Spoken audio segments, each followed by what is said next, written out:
I would like to start out by saying that I was a gymnast at Geddert's Twist Arts from the age of 7 until the age of 17, but I've been doing gymnastics since 3. Gymnastics isn't just about fancy leotards, beautiful medals, trophies you can get from winning a competition. It's blood, sweat, lots of tears, and long hours. But we all loved it. It was our life, our teammates were our sisters, and the gym was our home away from home. I have been dealing with many mixed emotions the past few weeks, some of it having to deal with the enablers of the abusers trying to get out of their screw-up. There isn't one bone in my body that doesn't hate John Geddert for everything he has done to me in my career. I would like to address one of the enablers of this disgusting monster, if that would be okay. You may. John, remember me? The little girl who switched gyms at the age of 7 in hopes that you would turn my dreams into a reality. The little girl whose gymnastic skills at the time were so horrible. I didn't even know if I was a lefty or a righty. I felt lucky to be training at the best gym in the country. Gymnastics was my life. I loved it, and Twist Arts was my home away from home. You were the most encouraging person I had ever met. At one point, early on in my career, you even wrote an article about me in the newspaper when I won a meet. I think this was all just a stage for you, or maybe I was just too young to see the coward and bitterness in you. As I got older and you coached me more, you made me feel like the biggest failure in the gym. I worked so hard in that gym, 24 plus hours a week, for the sport I loved, all for you to be verbally and physically abusive to me. I won many state, regional, and national titles, but that wasn't good enough for you apparently. I will never forget the time you sat me in your office and you told me a Big Ten school was not going to be in my future anymore. Maybe I would have done better if I could actually eat real food before competitions, not just salads. I suffered from eating disorders at the age of 13 because of the stupid weight limit you set for us. And if we were caught eating something we weren't supposed to, you would make us scrub the bathroom floor with our toothbrush. You even walked through our locker room without any warning while we were changing. I hope you finally come to realize that it was you who ended my career.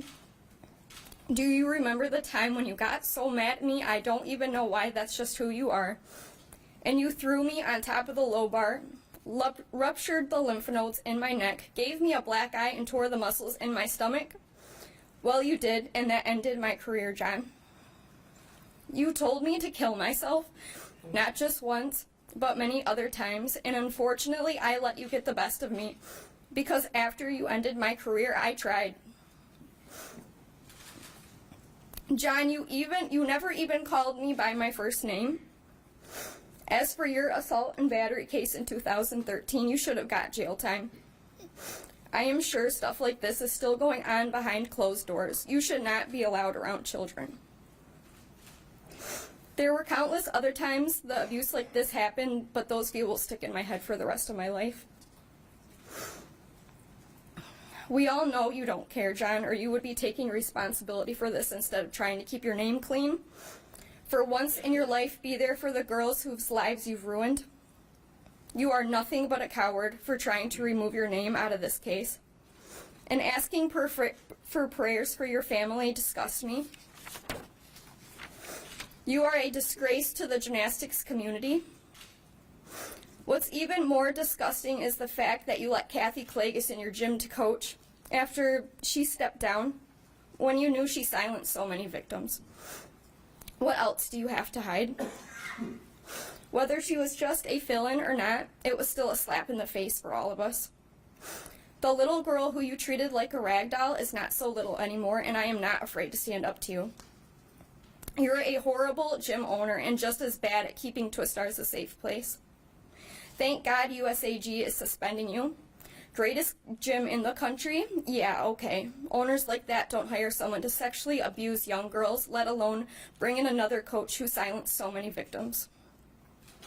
I believe that this will continue to go on until one day someone finally steps up and shuts that gym down for good. Now I would like to address Larry Nassar, if that would be okay. You may. I started seeing Dr. Larry at a young age. Gymnasts have countless numbers of injury during their career, and let me tell you, gymnastics does in fact live up to being one of the hardest sports in the world. So I would like for you all to realize how often I saw him given that statement. It was definitely a weekly basis and hundreds of times in my career. I saw him at his office after hours, at the gym where I trained, and even in his basement. I thought the training I endured during my career was the hardest thing I would have ever had to do, but this definitely tops it. I kept so much trust in you, Larry. You were the nice one in the gym, one of the only ones who would listen when something hurt. I think this was your plan all along. It sickens me that some people are saying that at a young age, when the abuse first started, we were supposed to know what was going on, whether the medical treatments we were receiving were wrong or straight from the book accepted. I wasn't going to question my doctor. Nobody should ever have to question their doctor, especially one who was the doctor for the U.S. Olympic team. Dr. Larry crossed so many boundaries I didn't believe I had at such a young age. You stole every little innocence I had out of me, out of a little girl who simply didn't know what was going on.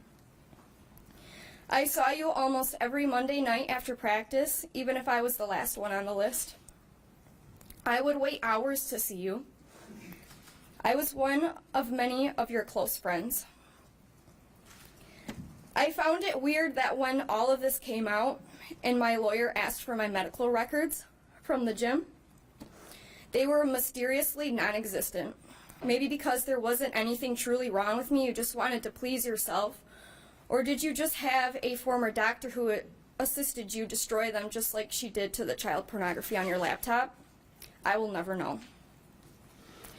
I also saw you in your basement. This was where most of the magic happened.